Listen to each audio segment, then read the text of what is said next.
واجعل بنائي بناء علمي وعمل بسنة وحلمي. Non, avant même d'en venir à l'impression, permettez-moi d'exprimer toute notre gratitude, toute notre satisfaction et vraiment exprimer nos très sincères félicitations par rapport à l'accueil. Toutes les autorités de l'université, le président, le recteur, tous les responsables ici se sont mobilisés pour nous réserver aujourd'hui un accueil vraiment des plus chaleureux, des plus fraternels et même confraternels, puisque beaucoup des responsables sont aussi membres de l'académie, à l'image du professeur Lamine Gueye, qui est le recteur, et également d'autres collègues ici. Donc nous sommes venus ici d'abord pour apprendre. Nous entendons tous, en tant que Sénégalais, en tant qu'évoluant dans le milieu universitaire, le milieu de la recherche, parler de cette université Cheikh Abdou Khadim de Touba. Donc nous voulions en savoir un peu plus et heureusement que parmi nous, de l'académie, il y a aussi le recteur Lamine Gueye qui a organisé de main de maître toute cette visite-là. Donc nous sommes venus vraiment après une séance à Saly où se retirait la section des sciences de la santé et qui, comme les autres sections le font également, a invité d'autres membres d'autres sections. Donc nous avons tenu la retraite ensemble pour discuter un peu de l'évolution des programmes, des activités, l'impact sur les populations, etc. Au niveau de la section des sciences de la santé. Et donc nous sommes venus ici pour en apprendre surtout sur une nouvelle université, avec un concept nouveau, avec un ancrage solide sur les prescriptions de notre religion, l'islam, et aussi sur les prescriptions du mouridisme, du Serigne Touba. Et nous sommes tous vraiment enthousiastes et très heureux. Ce que nous avons vu ici nous conforte dans les perspectives de recherche, dans les perspectives d'enseignement, au bénéfice de nos populations, au bénéfice de notre pays, mais aussi avec un rayonnement qui peut s'envisager pour la sous-région, pour l'Afrique et même pour le monde entier. Alors en termes de partenariat, nous sommes d'ailleurs avec notre collègue ici en charge donc, du partenariat de l'académie. D'abord, dans tous les secteurs de l'enseignement universitaire, d'abord la formation en tant que telle, mais également des perspectives de recherche, nous sommes venus avec des spécialistes, des chirurgiens, des pédiatres, des spécialistes de maladies infectieuses, etc. Donc partout où c'est possible, le recteur y veillera. Les bonnes volontés ont été exprimées, les disponibilités ont été mentionnées. Et donc nous sommes là pour aussi vous accompagner, pour vous appuyer, pour vous conforter, parce que ce que vous êtes en train de faire au niveau de l'université ici, c'est vraiment une œuvre utile pour la communauté, pour nos concitoyens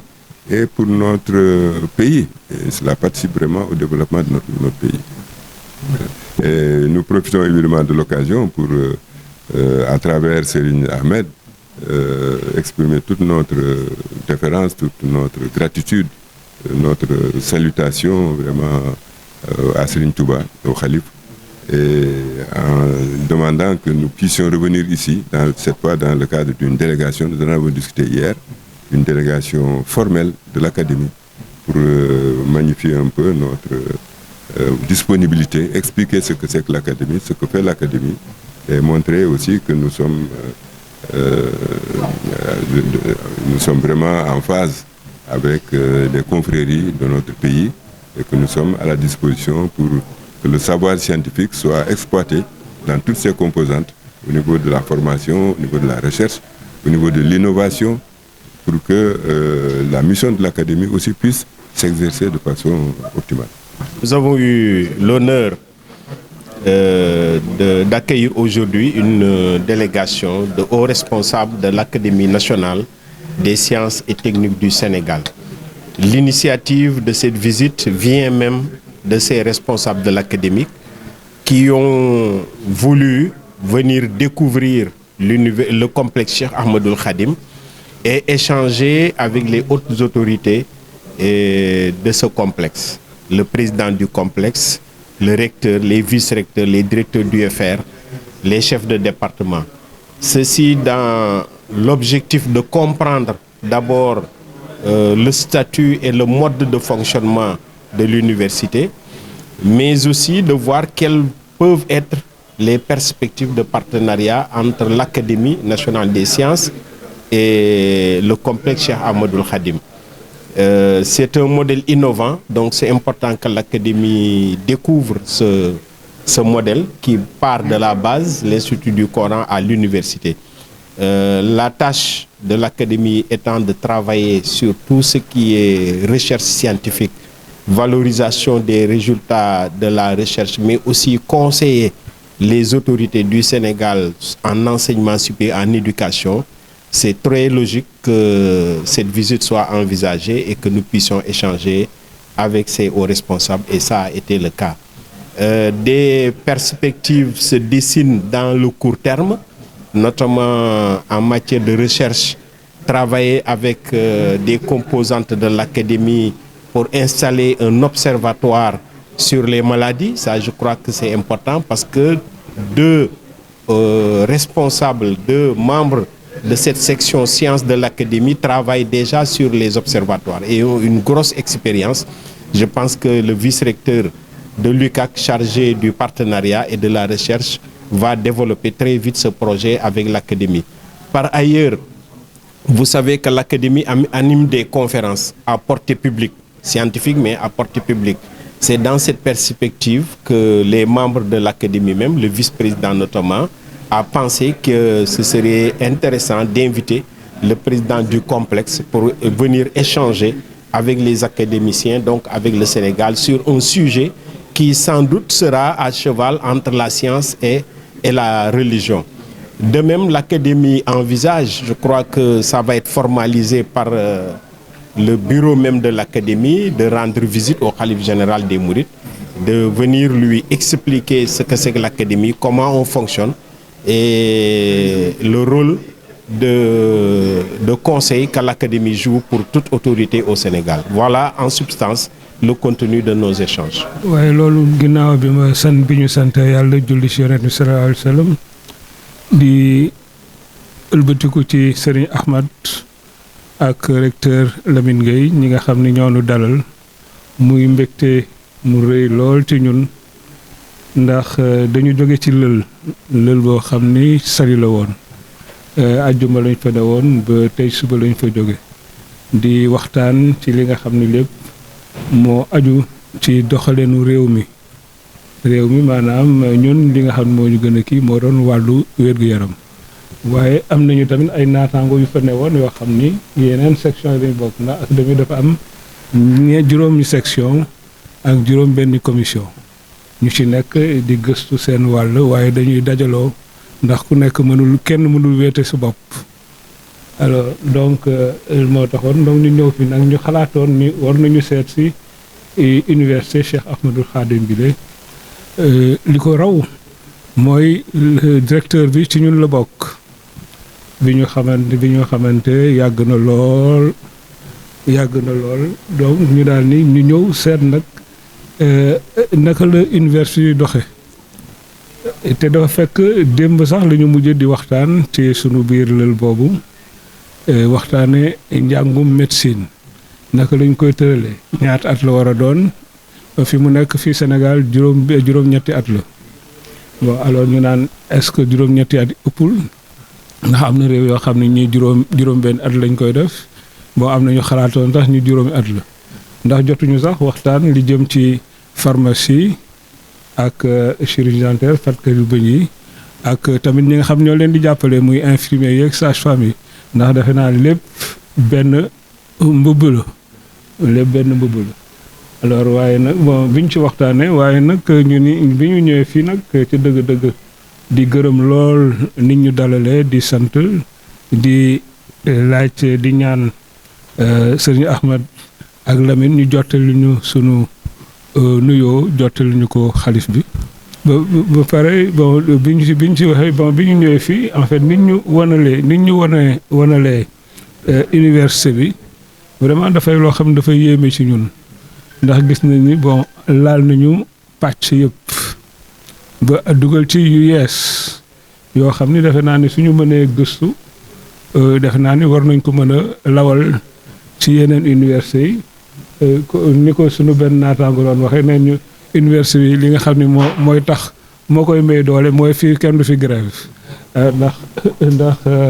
recteur Ibrahima Thioub moom xam na luy grève université. alors donc nga xam ni vraiment ndax fi pas-pas moo fi indi nit ñi te dañuy gis njëriñ loo xam ni day dugg ci njaboot yi nga xam ne am benn kii amul lu ñuy nekk ndax moo tax ñu ni bon suñu xasee ba xalaat dara dañuy seet nuñ koy jëfe defe naa ni loolu moo ci gën a am solo alors def naa loolu njàng mu rëy a rëy la ba pare seet nag léegi naka la ñuy doxalee diggante académie bi ak université bi ñu mën a jokkoo boobu dana mën a tax defe naa ni ñun ñu indi ni ñuy xalaat taataan fii ci li nga xam ni moo fi ne alors defe naa ni loolu am na solo lool. léegi jokkoo boobu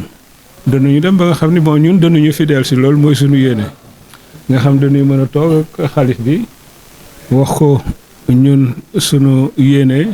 suñu pas-pas moom tam ñu dolli ñu xalaat mu dolli ñu xel ba nga xam ni loolu yëpp danañu mën a gën a rafetal li ñuy def te itam danañu ñaan sëñ Ahmed mu ñëw académie waxtaan fa ak ñun ci mbir yu bare moom mooy seet ban pàcc lay mën a jël waxtaan ci ñun ndax lépp njàng la def naa ndegam ñi ngi dund rek def naa njàng la lépp dañu war di jàng alors def naa loolu laa mën a wax ci sunu bés bi la vraiment di ko rafetlu di dolli gërëm sëñ Ahmed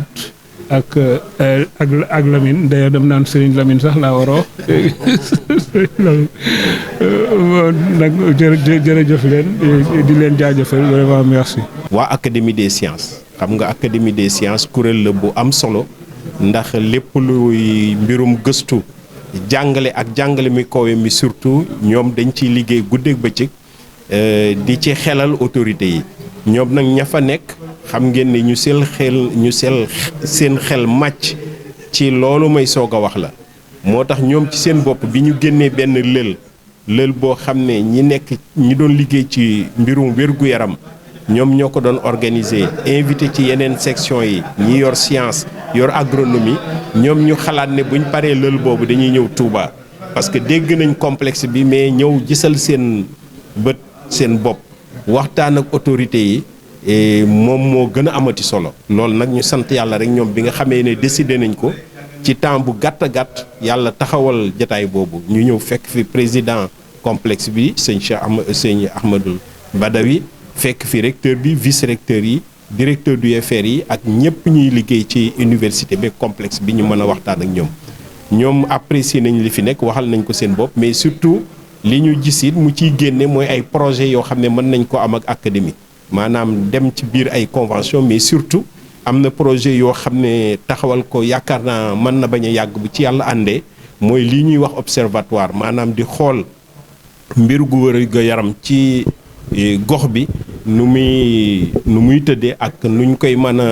liggéeyee ba nga xam ne dinañ mën a prévenir maanaam fagaru bi loolu dafa def nag ne ñii ñëw tey di ñu seet si da ci am ñoo xam ne seen xel ci loolu la màcc moo tax dañ ñoo déglu rek ne ñoom liggéey ak complexe bi ak université bi ci observatoire yooyu intéressé na leen. xam ngeen ne académie aussi day wax ak askan wi di def ay conférences yu mag yoo xam ne ñi nekk ci mbirum xam-xam ci gëstu intéressé na leen waaye it askan wi intéressé na leen loolu nag ci loolu lañ xalaat ne ci jokkoo biñ mën a am ak Touba invité président complexe bi sëñ Ahmad mu ñëw waxtaan ak ñoom ci thème boo xam ne ci certainement mbirum religion ak science lay doon dina leen amal solo te dina amal njariñ askan wi ñu xalaat it ne ci li académie di réfléchir fi mu ne am membre yoo xam ne proposé nañ ko mooy académie dafa war di seeti aussi kilifa diine yi wax leen lan mooy académie ak académie nu muy mën a ëndee ci ay xalaat ci réew mi yu amal njariñ askan wi loolu it dénk nañ sëriñ bi sëñ Ahmad projet boobu ne bu académie demee ba décider def loolu mu gisal leen nuñ koy mën a rencontrer waxtaan ak moom ci yittey askan wi ak académie nu mu ci mën a dugale loxoom. binaa binaa ilmi wa amalin bi sunnatin wa hilmi